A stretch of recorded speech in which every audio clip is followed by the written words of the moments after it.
لوگ کہتے ہیں کہ الو آ گیا اور جہاں الو ہوتا ہے وہاں اجاڑ ہوتا ہے. یہ بربادی کی علامت ہے. الو استعارہ بنا لیا بربادی کا. اور یہ ہمارا خود ساختہ ایک تصور ہے کہ جس جگہ پہ الو بولیں، الو بیٹھیں تو وہاں بربادی آ جاتی ہے. عجیب فلسفہ گھڑ لیا. الو کے بولنے سے بربادی کیسے آئے گی؟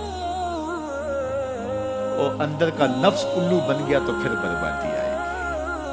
اس کو دیکھو کہ وہ خراب تو نہیں ہو گیا. میں کہتا ہوں ایک گھر میں صبح کا آغاز سجدوں سے ہوتا ہے، پھر سورہ یاسین کی تلاوت کی جاتی ہے. سارا دن گھر کے اندر محبت، چاشنی اور پیار سے افراد خانہ کا وقت گزرتا ہے. کمائی کر کے لانے والا گھر کا کفیل رزق حلال لا کے اپنے بچوں کو کھلاتا ہے. نظر کی پاکیزگی اور خیالوں کی طہارت کا سامان ہوتا ہے. شام کو سورہ واقعہ پڑھی جاتی ہے، سونے سے قبل سورہ ملک کی تلاوت ہوتی ہے.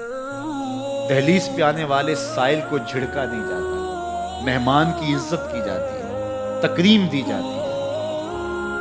گھر کو صاف ستھرا رکھا جاتا ہے. قرآن کی تلاوت کی مہک پھیلی ہوتی ہے گھر میں.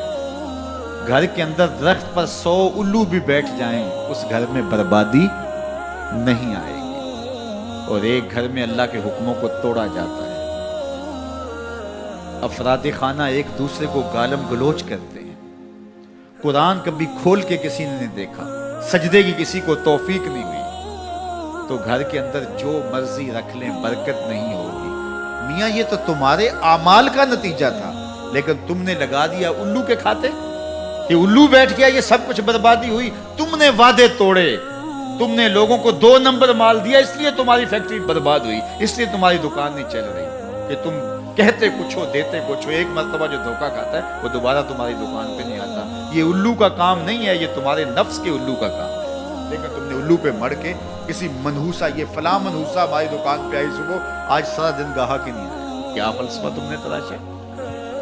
تو فرمایا ولا حامہ، الو بھی کوئی چیز نہیں، ولا سفر، اور نہ ہی سفر کا مہینہ کوئی چیز ہے کہ آپ سفر کے مہینے کے نام لگا کر کے کسی چیز کا انکار کرتے ہیں. یہ اللہ کی طرف سے ہے جو تمہیں نصیب ہوتا ہے.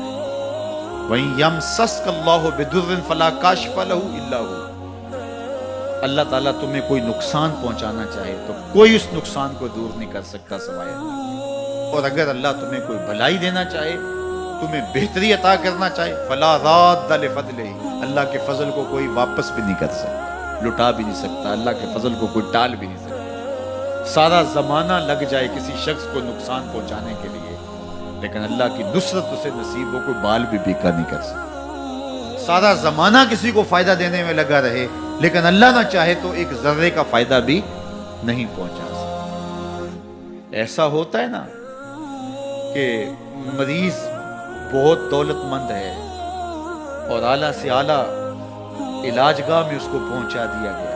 ہر وقت 5-6 ڈاکٹر اوپر کھڑے ہیں، ایک ایک سانس کو کنٹرول کرنے کی کوشش کرتے ہیں.